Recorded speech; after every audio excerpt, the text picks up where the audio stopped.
Hey guys, this is just going to be mostly some palette work, painting work over a little abstract that I'd already started, but I wanted to just give it a bit more opacity and some brighter colors.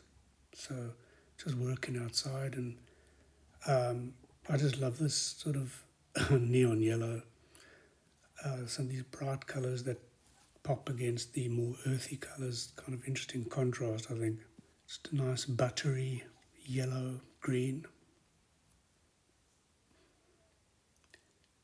and just to make it not totally flat, because I have trouble keeping things totally flat, just adding something else, give it another dimension. Sorry about my voice, this happens now and then. I don't know why. Sort of a middle ground here, probably going to make it a bit watery, liquidy.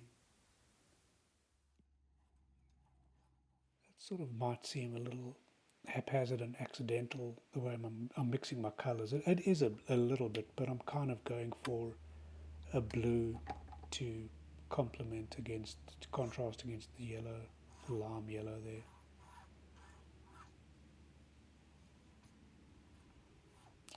But that's what I love, is that, the sort of trial and error. If the colour's not right, you just mix it up a bit more and change it, go over it again.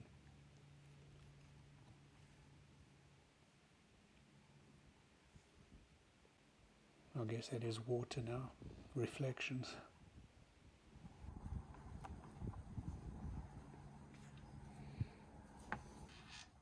Some rocks.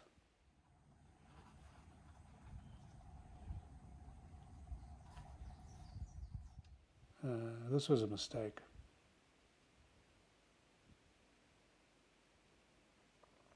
Oh, I had my head in my hands at this point.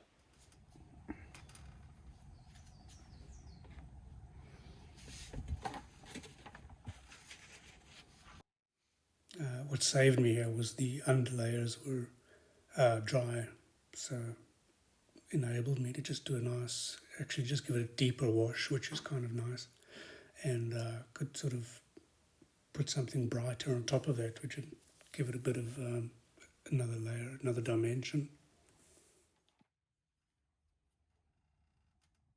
So I kind of thought I'm getting a bit lazy with this color, but I also just didn't want to be tempted to make too many disparate concoctions as I can quite easily swing over to. So I'm just sort of trying to stick to a few colours. Going for the except purple. Here I go with purple, Darken that corner. just to give the corner a little bit of depth.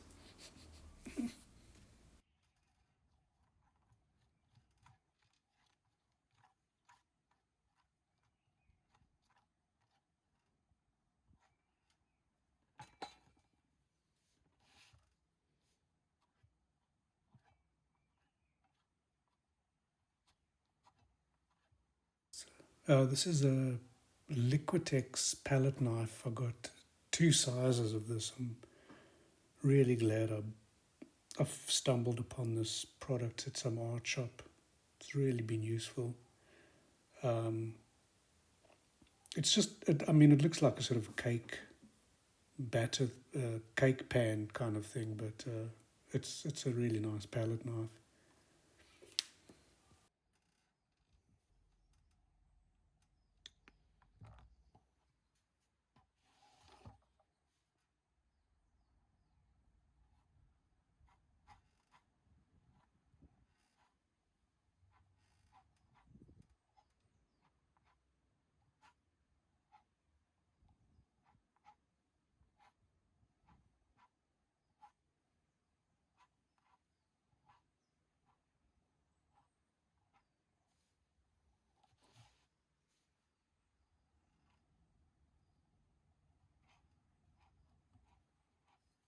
So yeah, I'm just working with complementary colors here and seeing what comes out, getting some nice layers.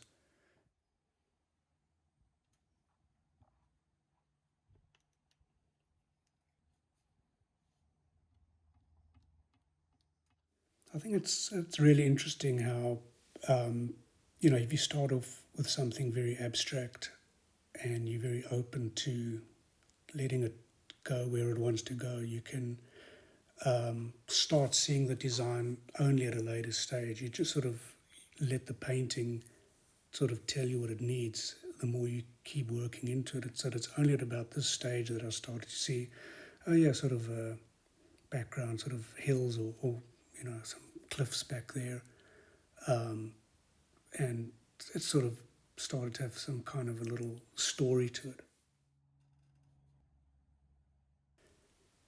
If you've watched up to this point, thank you. And yeah, I sort of decided to not edit this too much. So if you don't mind letting me know in the comments if you feel like it, if it's too slow and meandering, or if you like the sort of slow pace.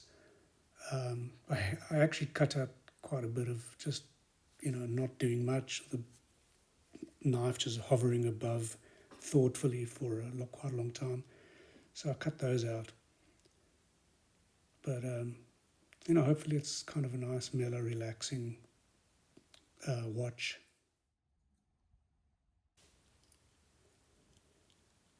I kind of guess I got a little bit more detail oriented here with showing reflections. I don't normally want to do that, but I don't know. Like I say, the painting just sort of seemed to want to be a little bit more descriptive, and why not? Now and then it's cool.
So I think I'm nearing the home stretch now.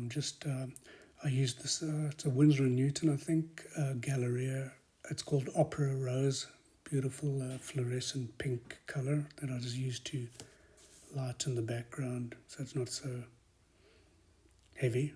And I think it gives it a nice little pop down there. So I think that's really it. Thank you for watching. So yeah, once again, thanks for watching. Yeah, I guess I'm still not finished. I wanted to just highlight, put a little bit of line work over the rocks here, just give it a bit of accentuate the light hitting it in a sort of semi-abstract way.